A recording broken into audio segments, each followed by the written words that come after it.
If there's no answer to the question about purpose or suffering, if there is no purpose, if there is no God, why live?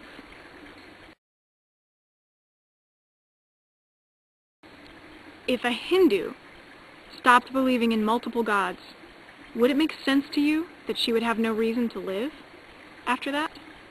What about if someone from ancient Greece, say you got to meet someone from ancient Greece, and this person was convinced that there was no Zeus, no Hera, no Athena, no Apollo? That's no reason to stop caring about all the things you've always cared about. Laughter, music, art, life, science, family, fun, whatever wakes you up in the morning. Dropping a few pagan gods is no reason to lose the will to live. As you may have heard, some of us just go one God further. There's no reason to despair of life just because we don't assume there's a God who has a purpose for us, which we can never know.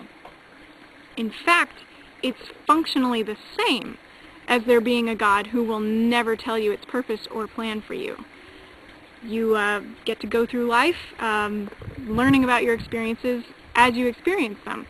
That sounds like what every other person, with or without belief, encounters all throughout life. So, why live? Personally, I like life a lot. And I actually like it more since realizing there probably isn't a theistic God. So the will or the reason to live isn't tethered to whether one believes in a deity, at least not for most people. I have personal answers for why I want to keep living.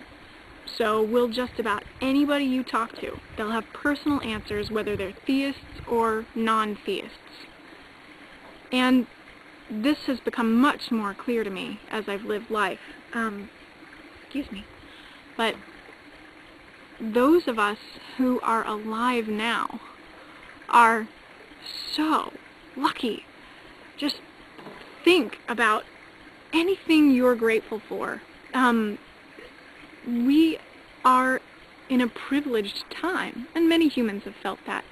But we live in a time where I don't have to die from, what did I always get? Strep throat.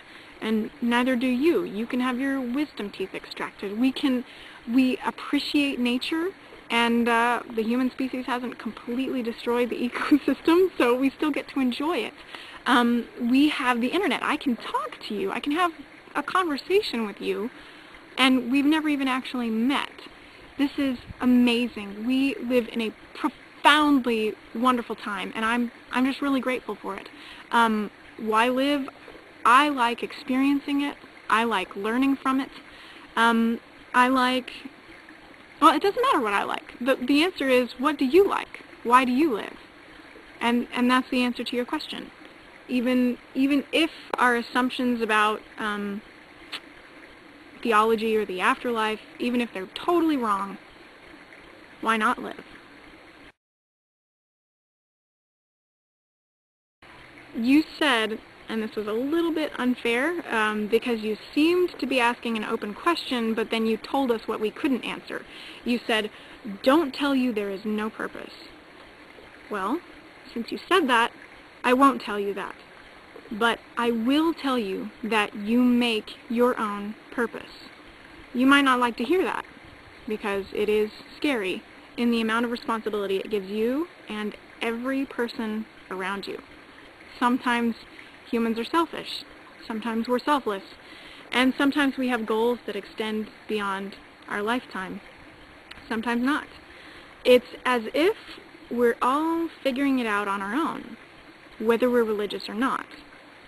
And that's probably because we are figuring it out on our own, whether we're religious or not. Maybe what you meant is, without a God, there would be no purpose.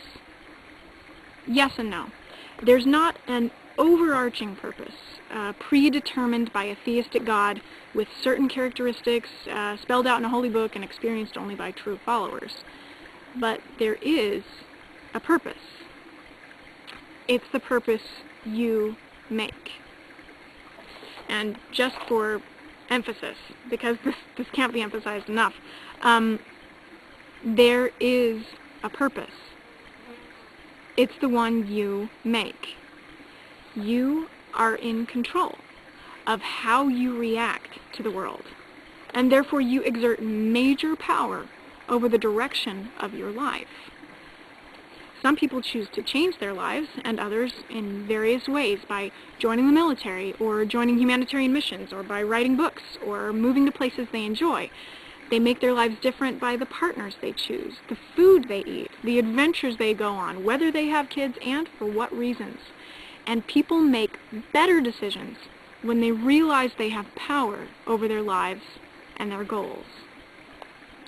Life can seem meaningless when people aren't prepared with the knowledge that they're in control, at least partly, of their life paths. You carve out your own understanding of the events that shape your life, and you decide how you'll react to these events.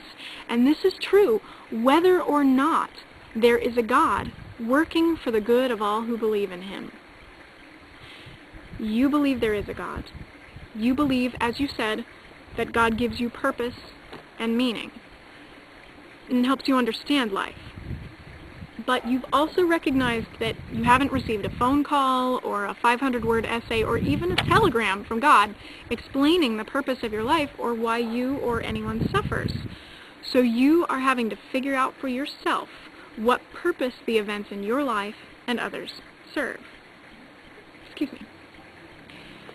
You have to go through every experience determining how you'll interpret it and what choices you'll make after those experiences. Are you going to be positive? Are you going to move forward? Are you going to be negative? Are you going to hold grudges?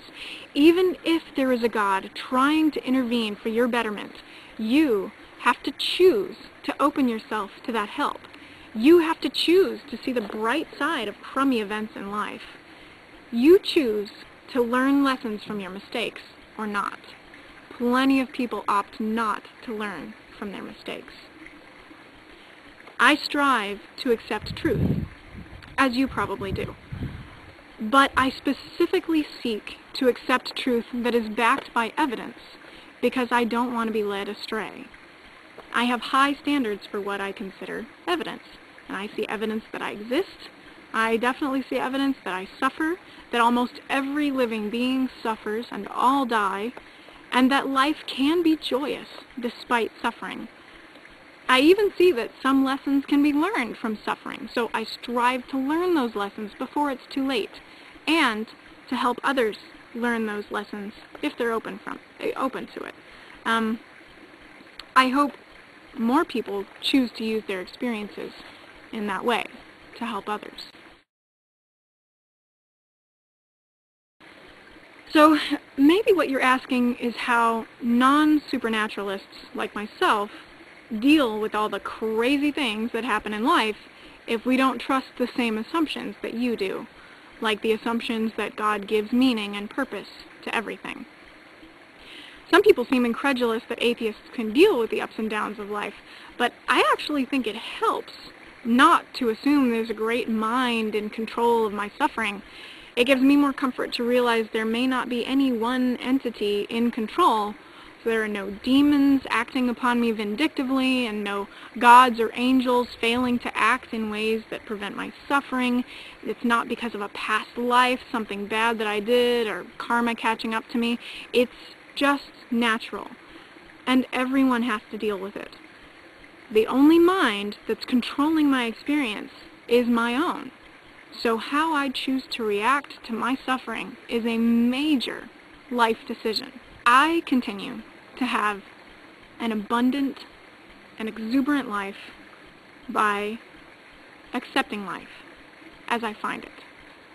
And going outside. I love going outside. That's some practical application, I guess. I would rather have life in it with some pain than no life at all. I just embrace life as it comes. I cultivate in myself an attitude of gratitude, no matter the circumstances, and that's not easy, but I try. And I live a more intensely grateful life now, here and now, since I don't assume there's another, better life awaiting me after this one. It makes this life far more precious. And as a friend of mine once said, life is not a dress rehearsal. This could be it. And so get the most out of it and enjoy it. Even the tough stuff.